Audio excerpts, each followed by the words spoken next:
While Union Minister Nirmala Sitharaman countered Kejriwal's allegations, she said Kejriwal is giving a perverse twist to the debate on freebies. She added that health and education have never been called freebies. No Indian government has ever denied them. So classifying education and health as freebies, Kejriwal is trying to bring in a sense of worry and fear in the minds of the poor. We have my colleague Sunil joining us to get us more on this. Sunil, the finance minister demanding a debate on the distribution of freebies. Yes, absolutely. And I think not only the finance minister, I think I've been hearing the Supreme Court hearings on this matter where learned counsels from both the Election Commission as well as the government as well as political parties have been, conferring and giving their suggestions. Finally, of course, this matter will be heard on the 16th. The question is, you have to define freebies, and that's, I think, the most important point. There have been freebies.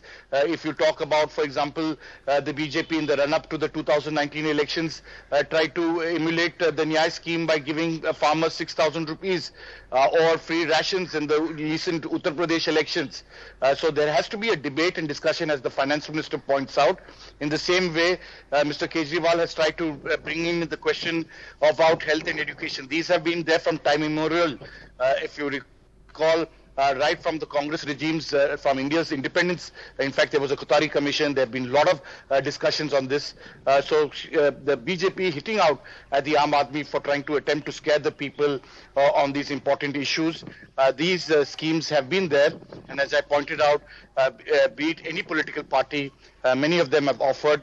The Supreme Court, of course, wanting a debate and a discussion, wanting certain guidelines to be brought out so as to ensure that the common man and the taxpayer do not get, marginalized in this entire debate of giving freebies. Right, Kejriwal there saying that the centre's imported taxes on atta, on rice for the poor, saying that they're taking away from the poor, they're adding taxes to the poor and they're waiving off taxes for the rich. Well, it's ironical because his own minister, Manish Sisodia, was there at the GST meeting. And from what since we cover GST, he had indicated there that this should be cleared, and it has gone through so many committees and fitment committees, passed it unanimously.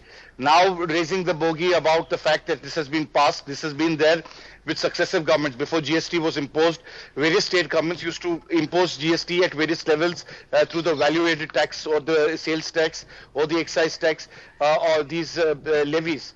It's in that context that, what you say publicly and what you do internally needs to be put out, and you have to be in unison with them. And it's in that context, what was the Delhi government's role in the GST when this was brought out? These are issues that need to be brought. Did they ask for a voting on this matter? Did they have a debate on this matter?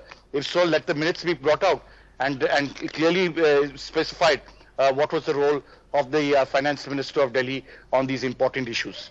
Right, Sunil, thank you so much for joining us with all those details. That debate that the finance minister is asking for, Alex Sunil was pointing out, is expected on the 16th.